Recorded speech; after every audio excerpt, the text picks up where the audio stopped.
আমাদের বিশ্বাস, আমাদের আকীদা, আমাদের ঈমান হইল আমাদের নবী সর্বশ্রেষ্ঠ নবী, সর্বশ্রেষ্ঠ নবী। দুইটা কথা, আমাদের নবী সর্বশ্রেষ্ঠ নবী, সর্বশ্রেষ্ঠ নবী। নবীজিকে সর্বশ্রেষ্ঠ নবী মানছে, শ্রেষ্ঠ নবী মানে নাই। ঈমান কি থাকবে না? জোরে বলেন না। নবীর সমস্ত দিনগুলো সবই মানছে।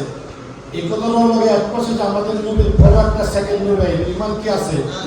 যে কাদিয়ানি কাদের বলা হয়, যাদের সাথে আমাদের তোবাত হইল, তারা আমাদের নবীজিকে নবী মানে, এরপরে আরেকটা নবী মানে। আরেকটা নবী মানলে কি ঈমান থাকে না? অনেকে বুঝতে চায় না কাদিয়ানির বিরুদ্ধে আমরা কেন কথা বলি। কথা এই জন্য বলি, আমি মোগরাবাড়া চৌরাস্তার 30 বছর ইমাম।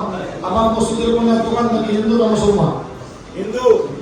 আমার অবস্থাটা প্রাইভেট খবর দেওয়ার আমার মুসলমান হচ্ছে ভালোবাসে, ঠিক। আমি কিন্তু আমরা কিন্তু হিন্দুর বিরুদ্ধে না, ভুল বুঝবেন।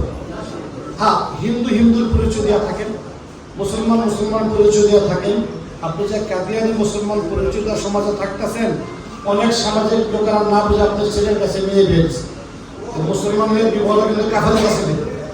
এই জন্য প্রত্যেকটা সোনাগার জনগণের কাদিয়ানি যে কাফের, কাদিয়ানি সম্প্রদায়ের যে কাফের, এটা আমাদের একটা দাবি হইল, নবীর পরে নবী নাই, সংসদে আইনছে। বলেন, নবীর পরে নবী নাই, নবীর পরে নবী নাই, সংসদে আইনছে। বলেন।